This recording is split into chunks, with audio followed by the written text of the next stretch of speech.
All right, y'all, welcome to the Scott Horton Show.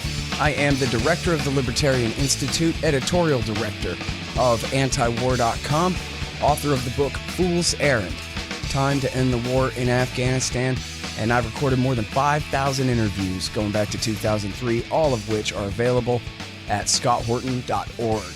You can also sign up for the podcast feed. The full archive is also available at youtube.com/Scott Horton Show.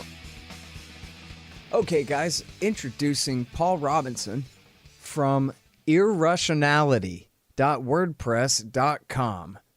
Welcome to the show. How are you doing? I'm fine. Thank you for having me. Really appreciate you joining us. So, first of all, can we just talk a little bit about the books in the margin here and what you've written and the background of your expertise on Russia issues? I want to apologize for having you on only for the first time now because I've read quite a few of your things over the last couple of years here. But maybe you can sort of introduce yourself to us since I did such a lousy job of it.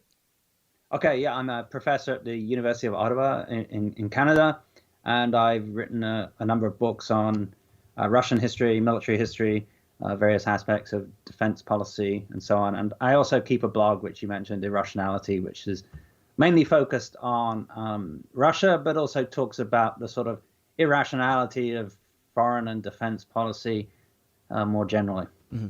Well, and you do have a lot of fun at the expense of the people who push these ridiculous narratives, which makes it always interesting to read, too. In fact, the headline here, Proof of Collusion at Last, is sort of a key to the spirit of the thing, which makes it very readable and enjoyable. I really like it. And because it all is so absurd and outrageous, and you seem to have a real knack for that. And so, but there's really important news in this. We were just talking with Aaron Mate on the show earlier. I don't know who this we is. About, part of the renewed Russiagate story coming out of the release of the Senate report is the rumors about this guy, Konstantin Kilimnik, and then therefore, and thereafter, his relationship with Oleg Deripaska, the supposedly bad guy, and also his connection to Paul Manafort, the American lobbyist for dictators who ended up being the manager of Donald Trump's presidential campaign in 2016 for a short time there, which featured in the Steele Report and in the fables of all of our TV news people as a central aspect to the Russiagate conspiracy that never was there. But now, so you have major developments in terms of the relationship, learning about the relationship between this guy Kilimnik and Paul Manafort during their time in Ukraine previous to the election season of 2016. Is that correct?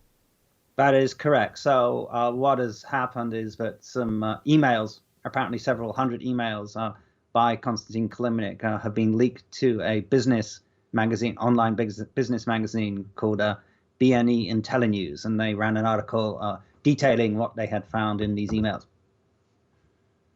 All right, and so then they're all FSB agents, and they Manchurian candidated our president? No, I think that but there's a lot of crazy nonsense, as you said, spoken about this. So the allegations which have been put forward from a very early time and were repeated in the U.S. Senate report are that Kilimnik is an agent of the Russian intelligence services, and that through him, the Russians were suborning Paul Manafort and thereby suborning Donald Trump.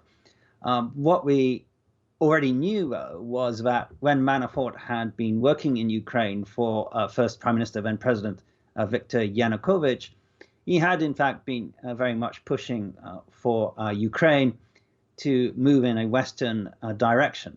So in the mythology, Yanukovych is always portrayed as this pro-Russian Ukrainian politician. And all those around him, these various oligarchs, Oleg Deripaska and Akhmetov and so on in Ukraine, are all described as, pro-Russian. And therefore, Manafort is part of this big pro-Russian conspiracy in Ukraine, as it were. But in fact, when he was in Ukraine, what Manafort was doing was essentially trying to, but he was hired really to change around Yanukovych's image, because Yanukovych had this image as being a sort of rather sort of thuggish politician, and they wanted to turn him into something more, polished and Western. And as part of that, Manafort started pushing him in a pro-Western, particularly pro-European Union direction, and urged upon him that he should take Ukraine towards the European Union. And we already knew this, but people kind of ignored it. But what we now get from these emails of Kilimnik is that we really get confirmation of all this. So we get a lot of emails from Kilimnik to Manafort discussing what they are doing together to push Yanukovych as president of Ukraine to move away from Russia and towards the European Union. And of course, this was a policy which was very much, against the interests of the Russian Federation. Mm-hmm. So what we get proof of here is that when he was working in Ukraine, Manafort and also Kilimnik were working not for Russia, but against Russia. But this is something which is, of course, never mentioned. Mm-hmm. All right. Well, so let me ask you this. We'll get back to Kilimnik and the National Republican Institute and all that in a second. But do you have any real explanation of why Manafort was working so hard to represent America's interests in Ukraine at that time? Well, I think he was doing what he thought was, the best sort of PR management job for his client. But Yanukovych had a sort of problem of this, thuggish Donbass politician, not democratic, and so on, and therefore he was trying to sort of bolster his image and so on and so forth. Okay, of course, he may have genuinely believed in it, or something else. I don't know. We don't have any particular explanation for it. Are there any indications that he had association as just even a sort of an informal asset of Western intelligence? No, we don't. What we do, though, know is that as part of this program, which he and Kilimnik were doing with Yanukovych, they established a lot of contacts with Western politicians through what they called their sort of backdoor channel. It's quite interesting. If I can read this little paragraph here, I think this would, explains a lot of this. He says that Manafort and Kilimnik set all gears in motion to achieve this aim of getting Ukraine into the European Union Association Agreement. And Manafort held a succession of meetings with top U.S. foreign policy officials, including members of the U.S. National Security Council, such as Daniel Russell, with Larry Silverman, Director of Office of Ukraine, Moldova, and Belarus Affairs, and with U.S. Ambassador to Ukraine, John Teft. So you can see that Manafort and Kilimnik were actually lobbying the U.S. government very hard while Obama was president. But again, this is something which isn't mentioned. All that's ever mentioned is the contacts between Manafort and Kilimnik and Trump, whereas there are actually, much closer contacts, of course, between the two and the Obama administration. Uh-huh. And it sounds like you're saying that they were really lobbying the Obama government that, hey, listen to us. You can work with this guy at the same time that they're telling Yanukovych, hey, you really need to move toward the EU on this and sign this new trade deal. Like, they were sort of working pretty hard on making this marriage happen, right? They were indeed. They were working very hard to get people to, on the Western side, to accept Ukraine having an association agreement with the EU.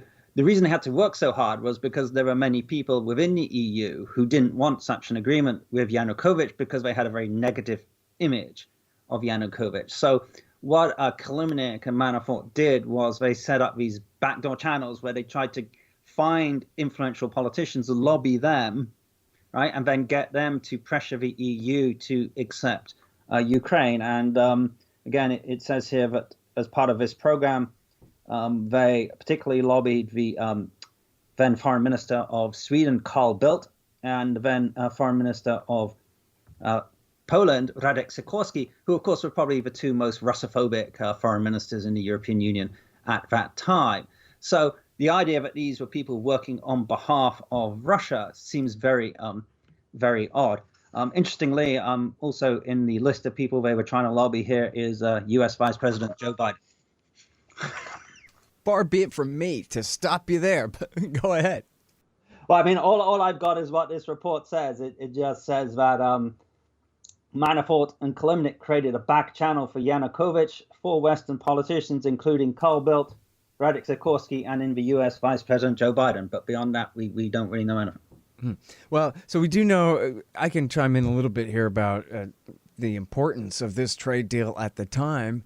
And, you know, I was a little tongue-in-cheek when I used the term marriage for making the deal, because Yanukovych used that terminology. He said he showed up at the signing, and then was met with these new ultimatums that if you're going to sign this deal with the European Union, you cannot sign one with the Russians. And by the way, you're going to have to take on all this new IMF debt, which of course we know means we're going to gangsterize you out of all your most precious resources in the name of paying off your debts that we're foisting on you here.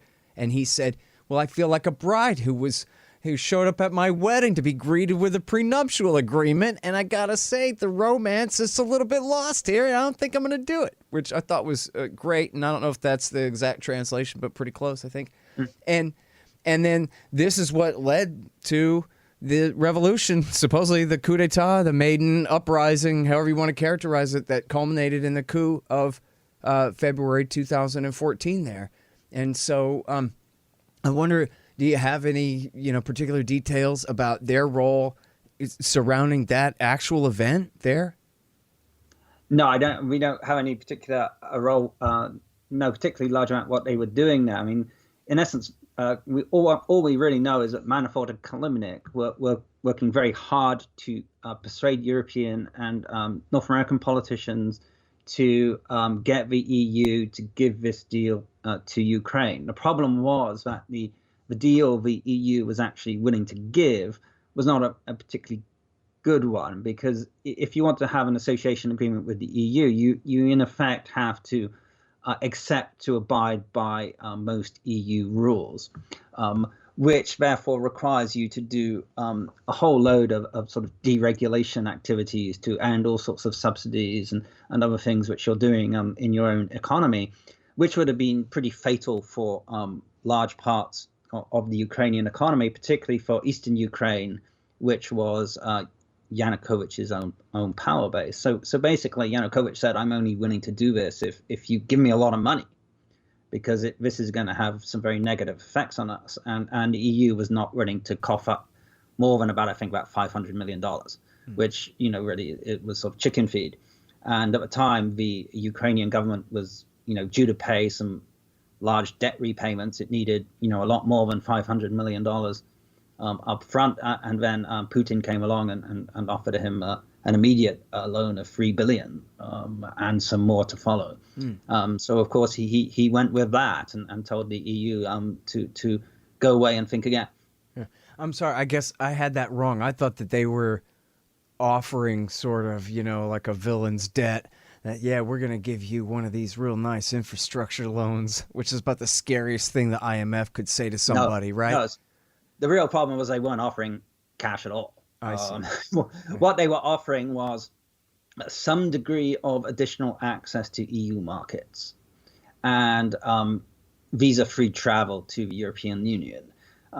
So this would benefit certain parts of the Ukrainian population, those who wanted to travel to Europe, and also perhaps the agricultural sector of Western Ukraine, which would find it a little easier to export some agricultural products into the UK.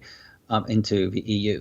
However, the cost of that was to abide by a whole load of EU regulations, which would have had, and to open up the Ukrainian market also to EU goods, which would have had a very negative effect on other parts of the Ukrainian economy. And that's why Yanukovych wanted some degree of compensation for that, which the EU was not willing to give. Mm-hmm.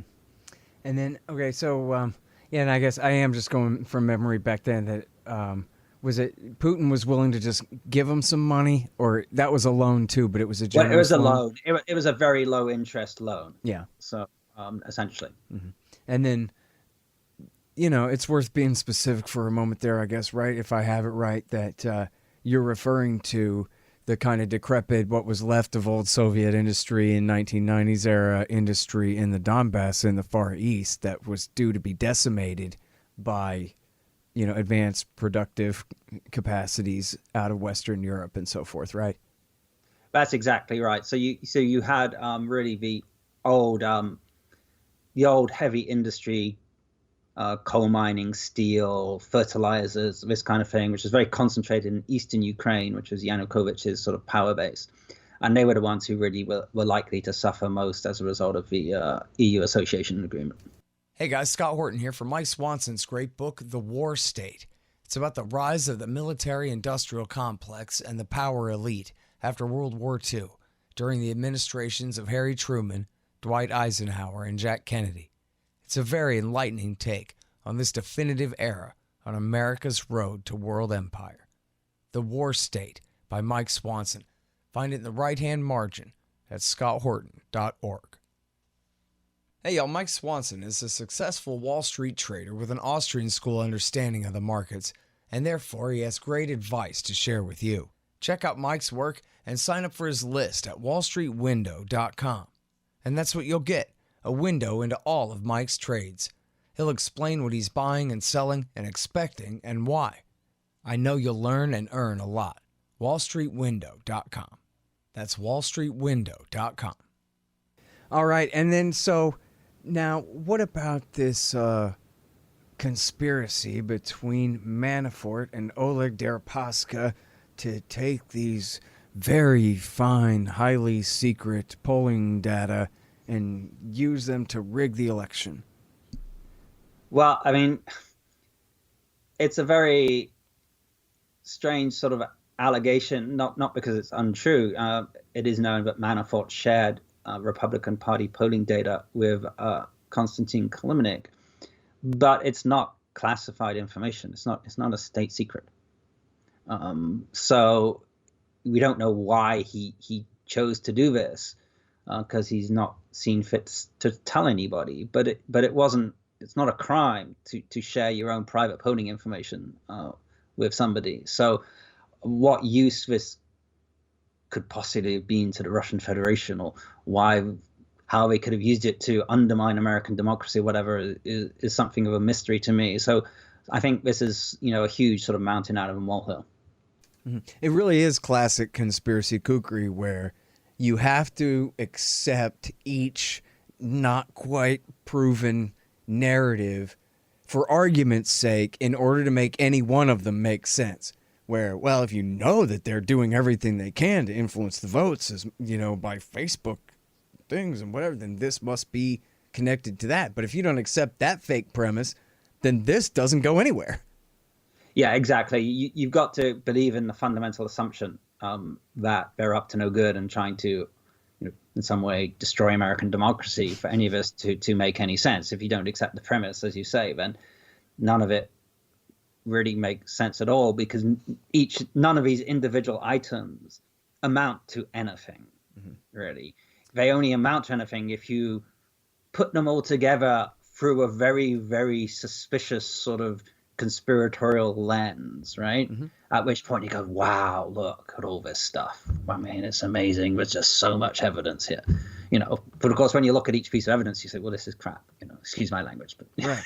Well, listen, I think that being a conspiracy kook for argument's sake is totally warranted a lot of the time, but you got to understand that what you're doing is speculating and using your imagination to see, and maybe you'll find an avenue of investigation, but still, facts are facts and speculation is speculation. By all means, speculate. Just don't get carried away and jump to conclusions and forget that this trail was a speculation, not based on real facts. So maybe if you want to check and see if Donald Trump is a traitor, you add up a few things. Well, did Cohen go to Prague to pay off the guys who bought the ads and things? Well, geez, the last 10 threads of this thing didn't really go anywhere. I guess it doesn't add up after all. That's the thing. You got to be able to get there. Even if you want to try it out and see if it's right, you got to allow yourself to be disproven. Yeah, well, I don't think they are. Instead, they kind of like leave it hanging as if just the suggesting of it is proof itself. I mean, a classic example of this was a book written by the British journalist Luke Harding, who really is a little bit of an extremist on this sort of issue. And his sort of rhetorical technique is to sort of ask a question, right? And then leave a double space, right, in the book before starting a new paragraph. And then, it's like, double space, right? And that's proof somehow. It's not. It's not, but he does it repeatedly. And when he does this over and over, and then he thinks he's constructed a case, but he hasn't. He's just made a bunch of suggestions. Yeah. Which don't really amount to anything. Right. And I mean, the parallels to Iraq, too, are so obvious that it's all, if you don't really want to believe in it, it's completely ridiculous. Saddam Hussein is an atheist. He's not in bed with Osama, and he certainly isn't trying to get nuked off the face of the earth by attacking the USA. And this just whole thing is wrong. He couldn't possibly be a threat to Americans. You want to say he's in your way in determining things over there, fine, but don't tell me he's coming for me in Central Texas. It's the same level of kind of just, well, really, they did to Trump what they did to Saddam Hussein, right? Just pile on the accusations. It doesn't matter if none of them are true. You still got 50 of them to wade through and sift through and try to deny. And so you look like now you're siding with the bad guy. Yeah, but at least, with Saddam Hussein, you had the fact that he had attacked Kuwait, he had these weapons, right? So there was a sort of like a credible core underneath you could build the conspiracy theory on, right? Whereas in this case, there really doesn't seem to be much of a credible core, apart from this possible DNC hack, which may or may not have been done by Russian secret services, although it's never, of course, been demonstrably proven. But if you accept these computer analysts' word for it, then you've got your tiny little base you can construct the theory on. But it's a much smaller base than you even had with Iraq. So I think this is even more fantastic. Yep. And people were spreading this even before the election, of course. I mean, I wrote a little piece about this in, I think, like September, October of 2016, before the election, saying, what are the Democrats up to? Like, they've decided to run Hillary's campaign on Russia. Right. Right. And, this was the plan. This was the theory even before they had any evidence. Right. My first take on this on the show was I interviewed the computer security expert Jeffrey Carr, July 25th of 2016, April Glaspie Day. So it's easy to remember, And he said, look, there's no way that any forensic expert can look at this server and tell you with certainty who hacked into it. It's too easy to fake it, and it's too impossible to prove whether it was faked or not or how or what. And so that's just, it is what it is. That's the nature of the beast. He says there's only one group of people in the world who could tell you for sure, and that would be the NSA, because they have the godlike, omniscient surveillance capability of every packet on every wire on this planet, and they could tell you, they can rewind it and tell you and look at who did what, but no one else can. That's it. And so, and that was, as you're saying, that's the big one that that's the one thing that's still unproven, but gee, sure could be true after everything else has fallen away. The only thing left is still a could be true, and even then, no reason to believe it at all. Well, you say the NSA could find it out, but as far as we know, the NSA haven't looked, right? It's just been this CrowdStrike company. Yep. And that's it. So, and NSA gave it medium confidence, meaning if they did go rewind the internet and look at it, they didn't find confirmation of what they were told to look for there. But I guess we don't know whether they did or not. No, we don't. So, but as you say, there's one thing at the core of this which could be true, but we don't know. But all the rest of which has been being constructed on it is it's circumstantial, it's rumor, it's just speculation. It really doesn't. And in many cases, it's been thoroughly investigated and it adds up to nothing. So this Senate report goes into detail about all pages and pages and pages about, for instance, Trump's endeavors to build a tower in Moscow. And at the end of it, he doesn't build a tower in Moscow, and it doesn't really matter at all, right? I mean, Right. there's nothing suspicious comes out of any of this, like 30 pages or whatever they spend on talking about this damn tower, and yet they still put it in as if it's a sort of method of argumentation where you just pile stuff on, right? Right. And even though each individual thing is unproven, just by piling them all on top of each other, you create the impression that it amounts to something. Right. And in the Mueller report, and I haven't read the Senate report's version of this, but in the Mueller report, it was an FBI informant, Sattler, who was the one who was really pushing for, hey, let's get this tower project thing going. And then he never even made any progress anyway. And I don't know, I'm not saying that I know he was acting on FBI orders, but at least I don't know why we would take any of his activities seriously whatsoever when we know he's already compromised by the feds for years, apparently, before this. Well, I mean, exactly. And so much of these, other things don't amount to much. In the Senate report, they start at one point repeating rumors, and they say, well, there's a guy who overheard two people in an elevator say that. When they spend several pages talking about this guy who overheard someone on an elevator, it's really, very silly. And by the way, I heard Aaron Mate bring this up on his pushback show the other day, that Gates, who was, I guess, Manafort's partner here, that he was the one, I'm not sure if he was the one who had actually even provided this evidence in the first place. That Gates, I can testify the fact that Manafort did pass on this information, that he had an explanation for it. That was that Manafort was trying to impress these guys that just here's something that proves that I have access, that I'm not just, some figurehead on the campaign or whatever, that I have juice with these guys. And that so later on, when I come to work for you as a private lobbyist, that I have some connections with these guys. I'll be able to lobby on a powerful level, and I'll be worth my price. And that was it. I mean, there was nothing for the Russians to do with that data anyway. Yeah, and as you say, it could be a very simple sort of explanation like that. And if we just go back to this, these emails like we began with from Konstantin Kilimnik, once you investigate what Manafort did, when he was in Ukraine, and once you investigate what Kilimnik did when he was in Ukraine, it is impossible to sustain this idea that they were acting on behalf of the Russian government, because they spent years in Ukraine actively pushing the Ukrainian president to pursue a policy which was directly against the interests of the Russian government. Right. And we have firm proof of that. And if after that you're still trying to say that Manafort and Kilimnik were trying to suborn Trump on behalf of the Russians, then you've got to be in something of a fantasy land, I think. Yeah.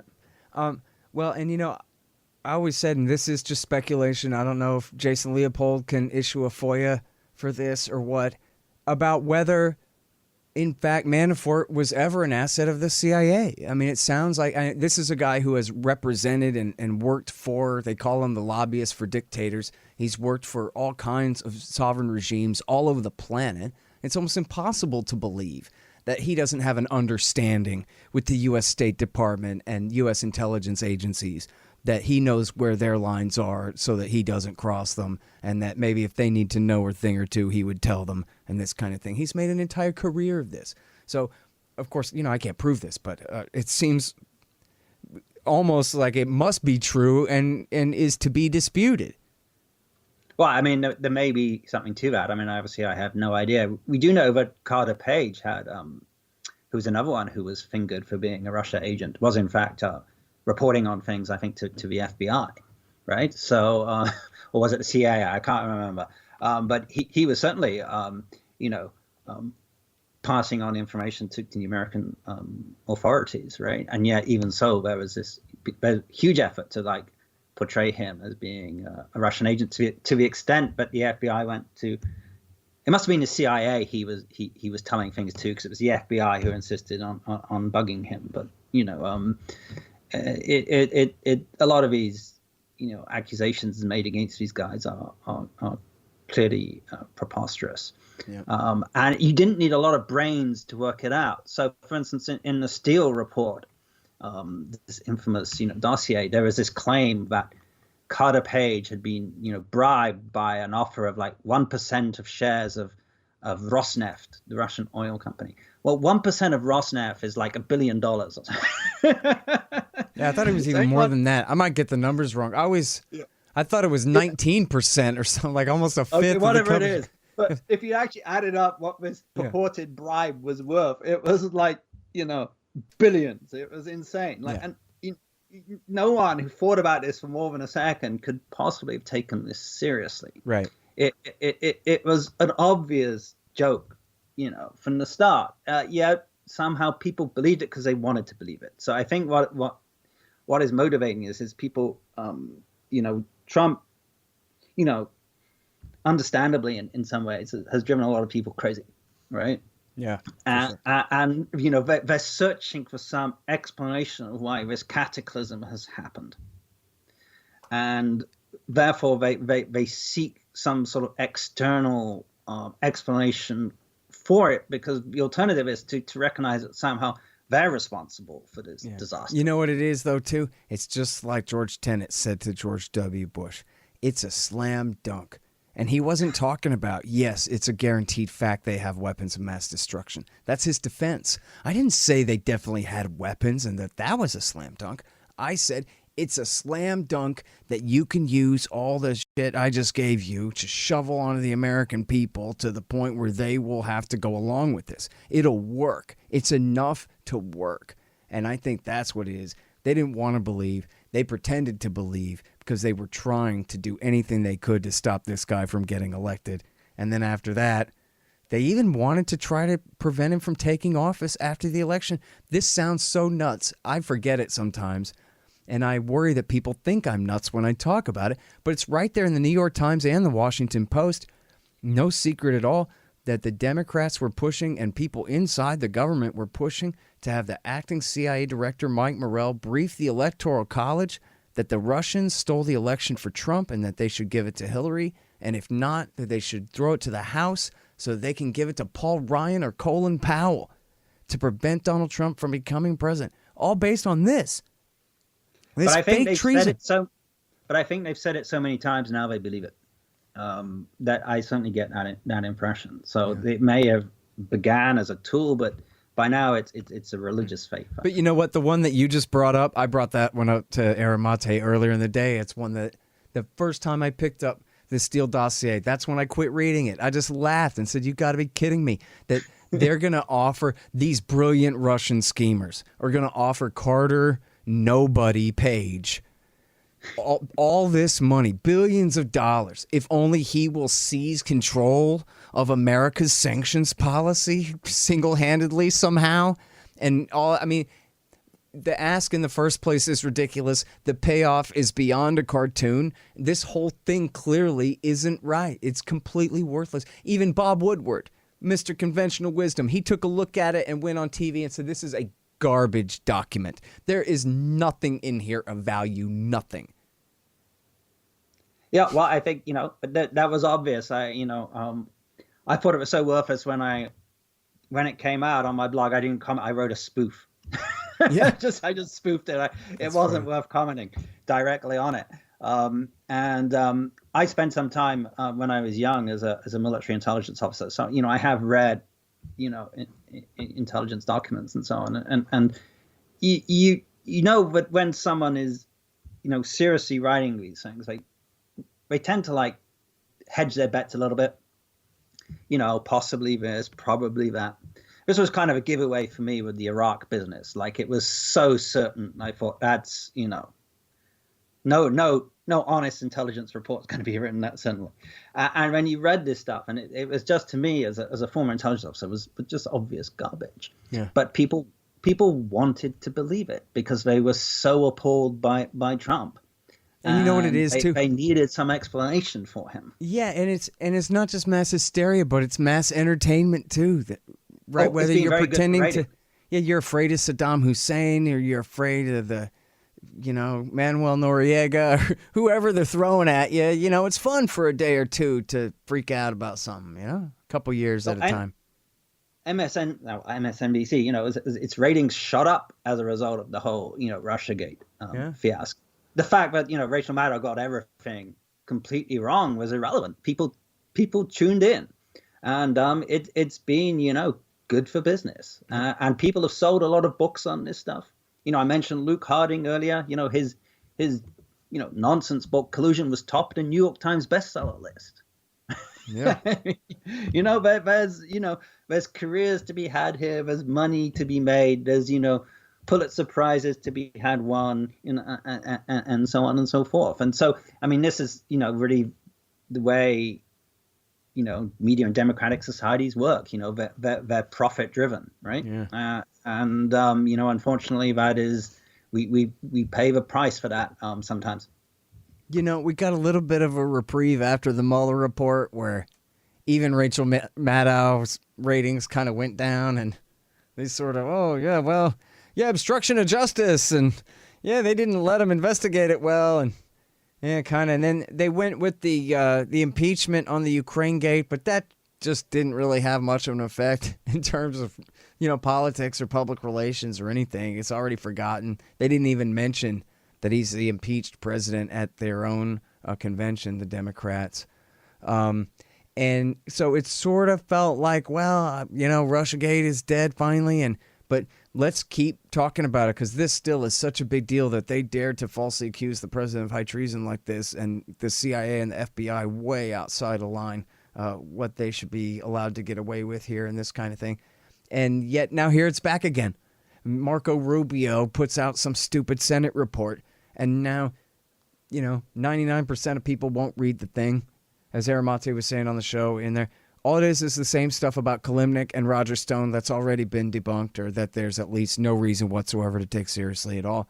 And then that's it in 1,000 pages, but it comes with a bunch of certainty pages. And, and so it's all back. It's renewed, It's something you can't kill, but the question is whether it will have done them any good, and we'll find that out, of course, in November. But it has been a horrible distraction from your country's real problems for these past 4 years, and whether the Democratic Party has benefited from this is of course up for grabs, because it's not clear yet who's going to win the election. Trump is he's still in it, right? I mean, I'm not going to predict who's going to win it. Biden looks slightly more likely than Trump at the moment, but Trump could win again.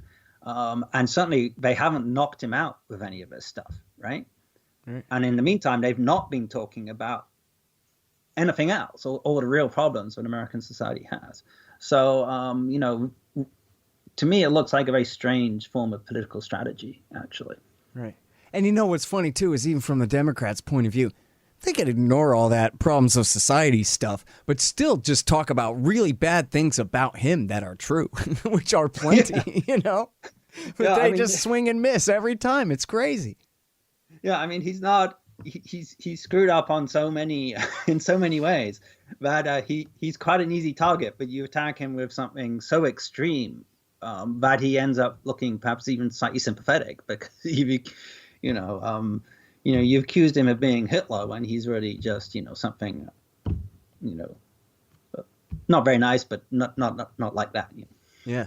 Well, and the thing of it too is it's who did it. It's the FBI Counterintelligence Division and the CIA, and then later the rest of the Justice Department, all going along with this whole thing against the elected president in this way. I don't think it says anything good about him at all to say that they can't be allowed to get away with that. Canceling the results of a democratic election. They don't like the Electoral College. Tough. That's the Constitution. Sorry, CIA. You don't get to object to that. It's like when the CIA... In fact, think about when the CIA was spying under John Brennan, was spying on Dianne Feinstein and referring her staff to the Justice Department for prosecution for daring to investigate his agency's torture, where talk about out of line, like the CIA is its own separate and co-equal branch of government here, with the U.S. Senate directly taking on the chair of the U.S. Senate Intelligence Committee like that is absolutely unbelievable. And then, so if that's true, well, then what's this? Right? This is like 1,000 times that. Taking on the elected president of the United States like this in what amounts to some sort of failed putsch, right? Well, I mean, the essence of any democratic system is accountability. And one thing, regrettably, the American political system lacks is a proper system of accountability. I mean, one saw this, of course, in the aftermath of the Iraq fiasco, where, of course, no heads rolled, not just, in the intelligence world or in government, but among journalists, all these journalists who regurgitated all this stuff about weapons of mass destruction, all these think tankers, they're still there.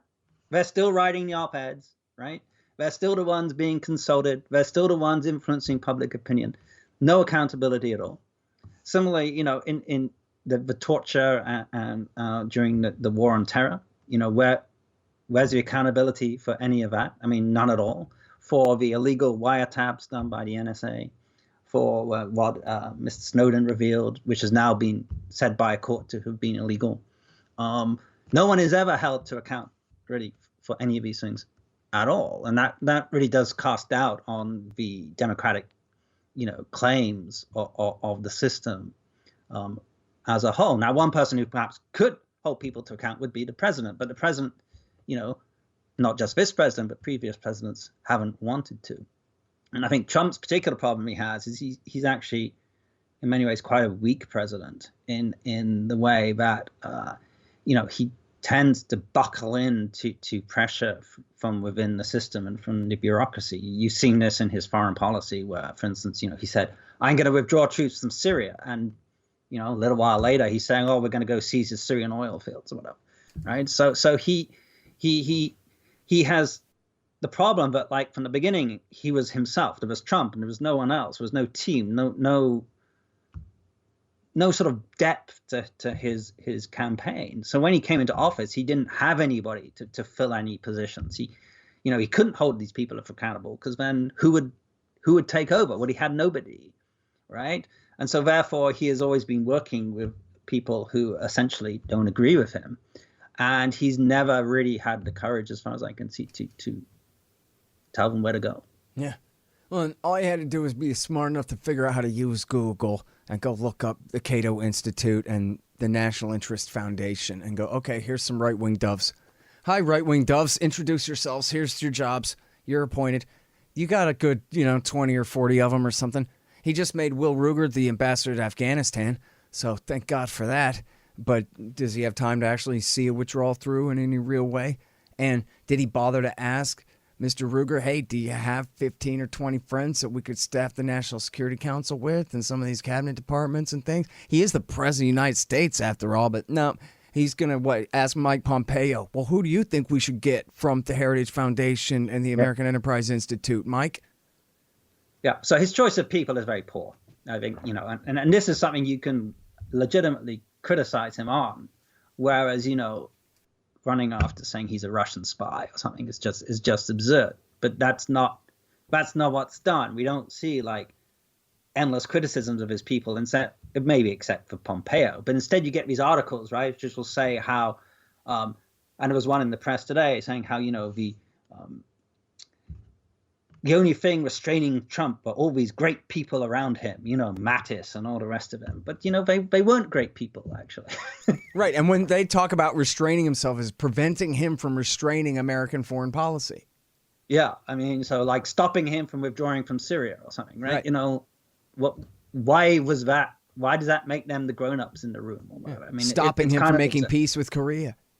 Yeah. Hey, by the way. So many of the criticisms of Trump are so off base. There's so many things he's done wrong, but they're not the things that people criticize. Right. Hey, I got to show you this footnote, too, just in case you hadn't seen it. It's in the Daily Beast yesterday.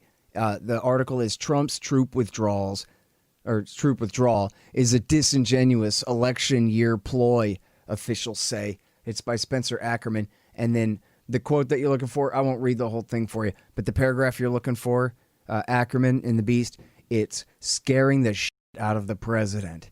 And that is what they call they're explaining themselves, former Trump administration officials. This is what we call it. It's an agreed upon strategy that anytime he tries to do anything, we tell him, you could look weak like Barack Obama if something bad happens after you withdraw. And that's what they use against him like a whip every single time to get him to back down on leaving from anything.